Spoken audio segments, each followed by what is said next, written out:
జగిత్యాల జిల్లా మిట్పల్లి మండలంలోని వెల్లుల గ్రామ శివారులో ఉన్న ఎల్లమ్మ ఆలయాన్ని ఎండోమెంట్ పార్టీలోకి తీసుకుంటూ దేవాదాయ శాఖ ఉన్నతాధికారులు ఈ నెల 3వ తేదీన ఉత్తర్వులు జారీ చేయగా మంగళవారం ఉమ్మడి కరీంనగర్ జిల్లా అసిస్టెంట్ కమిషనర్ సుప్రియ ఎల్లమ్మ ఆలయాన్ని ప్రభుత్వ ఆధీనంలోకి తీసుకున్నట్లు తెలిపారు. అనంతరం అసిస్టెంట్ కమిషనర్ సుప్రియ మాట్లాడుతూ ఆలయ అభివృద్ధి మేరకు కొందరు ఇచ్చిన ఫిర్యాదు తీసుకుని దర్యాప్తు చేయగా కొన్ని అక్రమాలు జరుగుతున్నాయని నిర్ధారించుకుని కమిషనర్ ఆదేశాల మేరకు ఎండోమెంట్ ఆధీనంలోకి తీసుకున్నామని, ఇక్కడ ఈవోగా కె కౌత్తరెడ్డిని నియమిస్తున్నామని తెలిపారు. అయితే గ్రామస్తులు కొందరు ఎండోమెంట్ ఆధీనంలోకి తీసుకోవడంపై వారి ఉపాధి కోల్పోతామని, ఎండోమెంట్కు ఇవ్వమని జీవోను వెనక్కి తీసుకోవాలని తేల్చి చెప్పగా అందుకు అసిస్టెంట్ కమిషనర్ సుప్రియ గతంలోని కోరుట్ల సాయిబాబా దేవాలయంలో ప్రైవేట్ వ్యక్తుల నుండి ప్రభుత్వం ఎండోమెంట్కు స్వాధీనం చేసుకున్న తర్వాత కొందరి భక్తుల మేరకు తిరిగి ప్రైవేటుకు ఇచ్చామని, కానీ సాయిబాబా దేవాలయ అభివృద్ధి జరగకపోవడంతో పాటు తీవ్ర నష్టం వాటిల్లిందని మళ్లీ ఎండోమెంట్కి తీసుకుని లాభాలు బాటను నడిపిస్తున్నామని తెలిపారు.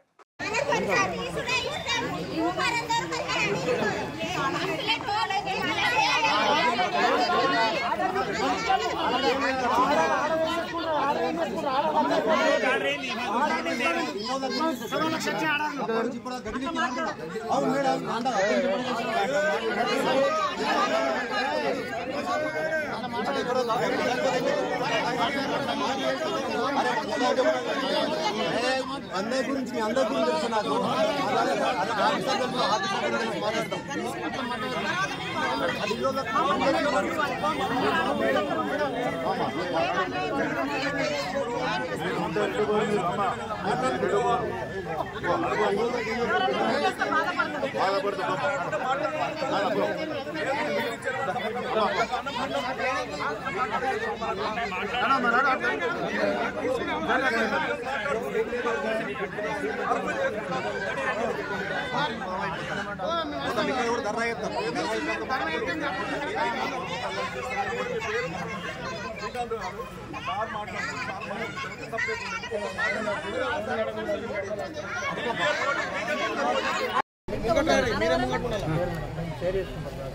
గత 8-9 సంవత్సరాల నుండి ఇక్కడ దేవాలయం పైన మాకు చాలా కంప్లైంట్స్ వస్తున్నాయి. ఆ కంప్లైంట్స్ నేపథ్యంలో మా కన్సర్న్ ఇన్స్పెక్టర్లను కూడా మనం పంపించడం జరిగింది. కానీ అప్పుడున్న పరిస్థితులలో మేము కూడా ఆలోచించడం జరిగింది. సరే, ఇలాంటి ప్రాబ్లమ్స్ ఏమన్నా ఇంకా ముందు ఎదురైతే తీసుకుంటామనే ఉద్దేశంతో గత 8-9 సంవత్సరాల నుండి కూడా మేము చూడడం జరుగుతుంది. కానీ ఒక 2 సంవత్సరాల నుండి మాత్రము మాకు ప్రతిరోజు ఒక్కొక్క కంప్లైంట్ వస్తూనే ఉంది దేవాలయం మీద. ప్రతిరోజు ఇక్కడ మంగళవారం కానీ ఆదివారం కానీ ఇక్కడ వేల సంఖ్యలో భక్తులు వస్తారు, డబ్బులు ఇస్తారు, అక్కడ దేవుడి దగ్గర పెడతారు. అదంతా కూడా డబ్బు లెక్కకు వస్తలేదు. అదంతా కూడా లెక్క చూడాల్సిన బాధ్యత డిపార్ట్మెంట్కి ఉంది అని చెప్పి మాకు చాలామంది కూడా కంప్లైంట్ చేయడం జరిగింది. ఆ కంప్లైంట్ పైన మా వాళ్ళు కూడా వచ్చి మా కన్సర్న్ ఇన్స్పెక్టర్స్ కానీ ఇక్కడ మండల ఇన్ఛార్జీలు కానీ వచ్చి చూడడం జరిగిన సందర్భంలో వాస్తవమే అని చెప్పి రుజువైంది. ఆ రుజువైన సందర్భంలో దాన్ని మనం ఒక డిప్యూటీ కమిషనర్ గారికి, వరంగల్ గారికి, హైదరాబాద్ కమిషనర్ గారికి కూడా మనం రిపోర్ట్ రాయడం జరిగింది. దానిపైన మనం వీళ్ళని అకౌంట్స్ కూడా కాల్ఫర్ చేయడం జరిగింది. ఇక్కడ ఉన్న ఈడీసీని డిప్యూటీ కమిషనర్ వరంగల్ గారు అకౌంట్స్ కాల్ఫర్ చేయడం జరిగింది. వీళ్ళు అకౌంట్స్ సరిగా సబ్మిట్ చేయలేదు, లెక్కలు సరిగా చూపించని నేపథ్యంలో దానిపైన కమిషనర్ గారికి ఆ డిప్యూటీ కమిషనర్ గారు రిపోర్ట్ రాయడం జరిగింది. దానిపైన కమిషనర్ గారు ఇప్పుడు ఉత్తర్వులు జారీ చేసిండ్రు. ఏంటంటే అవన్నీ కూడా లెక్కలు తేల్చండి. ఒక ఎగ్జిక్యూటివ్ ఆఫీసర్ను కాంతారెడ్డి గారిని ఎగ్జిక్యూటివ్ ఆఫీసర్గా కూడా అపాయింట్ చేసి కమిషనర్ గారు ఆర్డర్ ఇచ్చిండ్రు. మీరు ఒకవేళ రికార్డ్ చేసుకుంటామంటే ఆర్డర్ కాపీ కూడా మీకు మేము చూపిస్తాం. ఈ రోజు నుండి దేవాదాయ శాఖ ఈ దేవాలయాన్ని హ్యాండ్ ఓవర్ చేసుకుంది.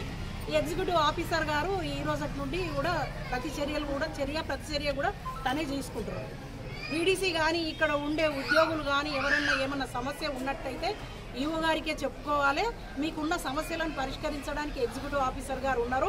ఒకవేళ ఈఓ గారు ఇక్కడ పరిష్కరించకపోతే నేను ఒక అసిస్టెంట్ కమిషనర్గా కరీంనగర్లో మా కార్యాలయం ఉంటుంది, మా కార్యాలయానికి రండి. మీకేమన్నా సమస్యలు ఉంటే చెప్పండి. మిమ్మల్ని ఎవరైనా ఇబ్బంది పెడితే కూడా చెప్పండి. గవర్నమెంట్లో పడితే మీరు గవర్నమెంట్ ఉద్యోగులుగా ఈ రోజు కాకపోయినా కొన్ని రోజుల వరకన్నా పరిగణించబడతారు. కాబట్టి మీరు మంచిగా ఆలోచించుకొని ముందుకు రండి.